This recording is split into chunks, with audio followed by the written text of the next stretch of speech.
Silvio is the only character to never break, to never stray from the, like the omerta principles, right? So like Paulie had weird stuff with Johnny Sack going on. Ralphie was constantly trying to change sides. Even Tony had a lot of crying and a lot of emotion with the animals. And listen, Tony had his thing with Agent Harris. Right, Agent Harris. He almost whacked out his sister-in-law, Christopher's wife. Like literally every male character who was part of Tony's crew or one of the Mafia crews had a lot of break in their main personality. They had a lot of shady stuff. They had a lot of wavering sides. Silvio was the only man who stayed rock solid from start to finish. Now, I understand that role wasn't originally in existence, right? And David had to create something for him. The character that they carved out over time, Silvio never cried. He never ratted. He never spoke to another side. He never went against Tony's decisions, no matter how much he liked them. And sometimes he disagreed with them, like when the tile and the fiber optic cable with Patsy and all towards the end. Yeah. Silvio never did anything but be a phenomenal number two and stand by his guys. And even like with his wife, and there was never any nonsense. He had gumads, but there was never any drama. He was the most no nonsense guy on the show. And I don't think he gets enough credit for being a perfect example of what all those guys took an oath for and what they were actually supposed to be. No, he certainly was the most stand-up guy. I mean, if you think about it, right, even when he was number one for a little bit, right, he never, ever, ever thought about screwing Tony over, screwing Carmella over. It was never a thought. But who was there trying to screw Carmella over, right? Paulie and Vito. They didn't want to give her the $100,000. Yeah.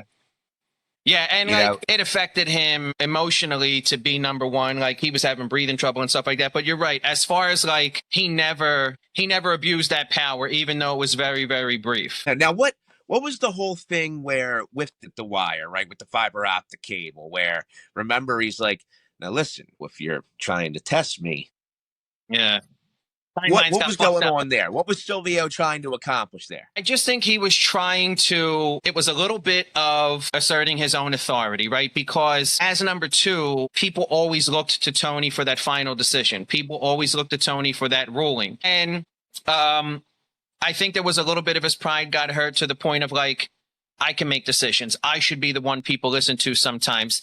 Technically, everybody besides Tony is under me. And God forbid you fucking listen to me. I think it was a little bit of that, but I also think it was a little bit of like he wanted Patsy as a friend, especially with the trajectory of Patsy becoming Tony's in-law. And it was just this idea of like everybody knew Christopher was going off on the deep end, and especially with the father-in-law and stuff like that there was too much going on there. And I think like it was a little bit respect my authority and not always Tony's, and it was a little bit of I need to make an ally in Patsy as things progress with him and Tony. And I need to get my guys back, even if it means creating a rift between Tony and I need to let Patsy know that I have his back. And that's where just like the whole do it once, do it twice, timelines got fucked up, and he never let it happen a third time. And I think like that was like his get out of jail free card with Tony. Like he only get one of them, you know what I mean? And like, that's what I mean. Like, Silvio never had any nonsense. So for that to happen twice, it was something Tony would let slip because that's not really who he is. Now, I'm going to actually counter something here. I've been thinking about this while you were discussing everything. Go ahead. Wouldn't you say Christopher lived omerta until the day he died?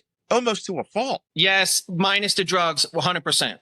But minus Tony was doing a little fada yada yeech all of a sudden, and I remember when that happened. I was like, when did this start? But it wasn't running his life and affecting his business the way Christopher was. That's number one. Number two, with the exception of putting true events, although no names were mentioned, with the exception of putting true events in his movie scripts and the drug problem, 100%, Christopher was at the top of that list. But the drug problem and the desire to be in the movie industry clashed so much with his day job. You just couldn't have that. You couldn't have the two.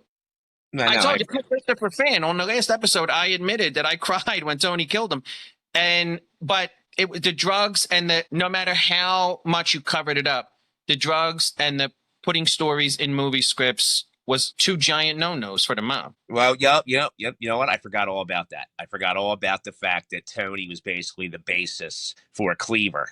Yeah. And I completely forgot all about that. So you're basically, you broke out Omerta right there when you put all that stuff in the script.